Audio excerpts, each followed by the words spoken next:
Hi, this is Melanie from Hook to the Left, and today I'm going to take a look at this book with you, Crochet to Calm. So let's go ahead and get started. Hi, thank you so much for joining me today. So if you like things like this, like crochet review, all things crochet and yarn, I do reviews, hauls, all kinds of stuff, then go ahead and go down below and hit that subscribe button, and don't forget to hit the bell so that you're reminded each time I come out with a brand new video. Alright, so let's take a look at this book. This is part of the Craft Calm series, and it's called Crochet to Calm. It says stitch and de-stress with 18 simple crochet patterns. Now for the most part, I do agree that these are simple patterns, but there's some that I think veer just a little bit away from simple, but you know what, if you're an expert at the craft, then it could be that they're still simple for you. Something like this right here, the hat that is showing in the front, I don't know that I would call that simple. And even as you go in here a little bit, where it shows some of these pictures, you know, for the most part, most of them are simple, but there's a few that I think go just a little bit past simple. Alright, so just my thoughts on that. Now, I do want to say this is a trade paperback book, which means that when you open it, it does not want to automatically lay flat. I think with time, with you creasing on the binding here, it will start to lay flat as you open it, but that also means that you will be doing kind of a little bit of damage along here and along the spine. Okay? Now, if this is a well put together book, that really won't matter. But I know some books that are not as well put together, if you damage the spine too much, then it will start to lose, the glue will start to lose some of its effectiveness. So, it'll never lay completely flat. But I do love some of these projects, like this cowl here and these mittens, and gosh, don't you just adore that pillow? And this is where the Crochet to Calm, this part of it, the creation of the different squares, is very calming. However, the putting together and putting it on a pillow may not be as calming. Let's put it that way. Okay, so here's some more of their pictures of their projects. Now, one thing I do love about this book is just the layout. It's beautifully laid out. The pictures are beautiful, and the coloring on this is just, it's beautifully done. I really do enjoy this. So this is broken out into two different sections. You have projects for the home, and then projects for friends, family, and you. And let's take a look at a couple of these things. So there's for the crochets for the home, there's the market tote, papillon poof, bulky pillow, circle square pillows, honeycomb blanket, which we'll take a look at the honeycomb blanket. I think that's the yellow one that we saw at the beginning. Small crochet basket, coffee mug cozy, a zinnia pillow. So there's a few pillows and a meditative mandala. Let's go ahead and take a look at that honeycomb blanket on page 34, and let's take a look and see what it looks like. Went a little bit too far. These are cute, these small crochet baskets. Those are very, very cute. Look like they'd be quick to put. Yep, here's the honeycomb blanket. I think that is beautiful. It does look like relatively easy stitching. The only thing complex, and I don't know how calming this would be, is that you are going to have to pay attention to your rows, and you're going to have to count. And it does look like these are done, well, not in a panel, but it depends on how big you want the blanket. But this is a gorgeous, gorgeous blanket.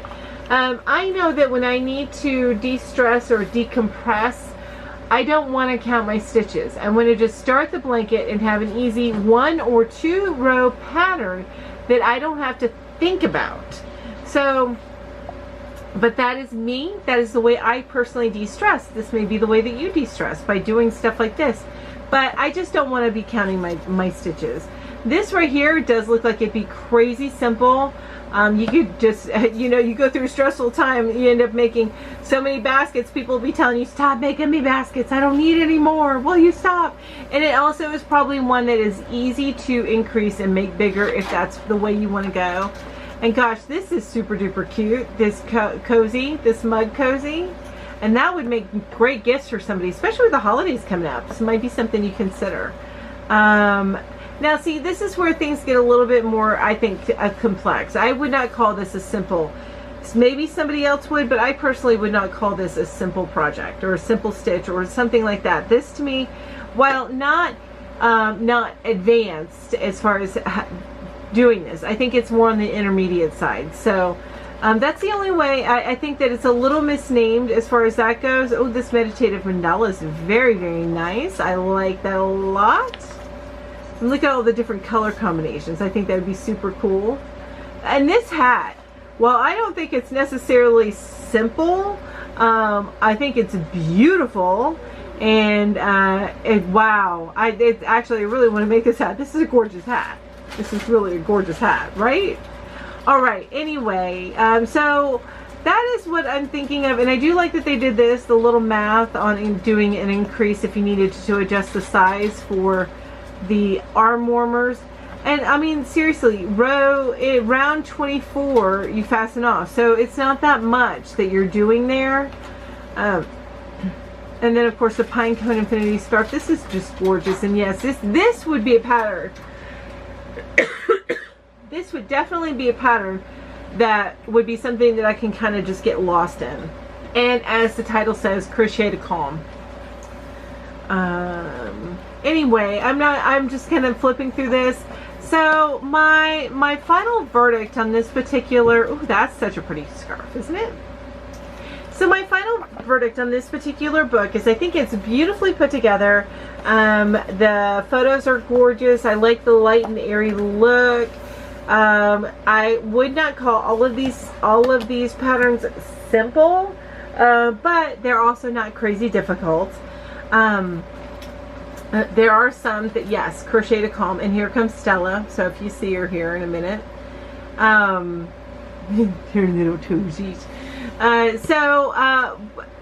Would I would definitely purchase this book. And if you know somebody who is really, Stella, really just gonna get all up in our business here, we'll just use her as a little book prop. She can be my book holder.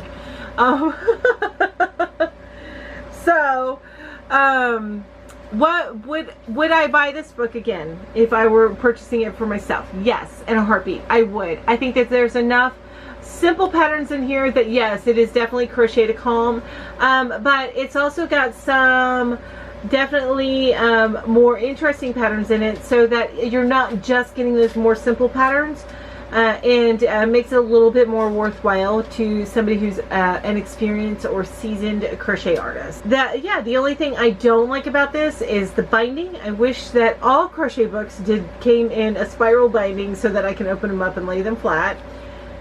Not everybody's going to make me happy. It's okay. It's not the end of the world. It's not the deal breaker when it comes to a book. And that's really it. I would remove the 18 simple crochet patterns. I would just put 18 crochet patterns because I don't think all 18 patterns are simple. This is a relatively inexpensive book, so it has 18 patterns in it. I think that it is worth it, especially since it's a little bit more durable than, let's say, a magazine. However, you can get just as many patterns in a magazine, but they're not all focused on the more well, they call them simple, but that you know, crochet to calm, where you get the repeat patterns and stuff like that. What do you think of this book? Why don't you go down below and tell me what you think. I would love to hear it. Was there anything that I flashed by or I looked at that you thought, oh, that'd be really cool to try and make? Let me know what you think. And while you're down there, if you like this video, then go ahead and smash that like button. I'd really appreciate it. This really, really helps get my videos out to other people who would enjoy them, as well as this particular video. It would get to somebody who you think it would be useful for, that it could be useful for, the more often that you hit that like button. It also lets me know that you enjoy this kind of content, and I will make sure that I make more. And while you're down there, if you could leave a comment, let me know what project you would possibly make with this, or anything that you would change about this book, or what you thought of it. And hit that subscribe button, and don't forget to hit the bell so that you're reminded each time I go live or come out with a brand new video. Thank you guys. Stella is still in the way. Thank you guys so much for joining me today. I appreciate each and every one of you, and you guys have an amazing day. Bye-bye.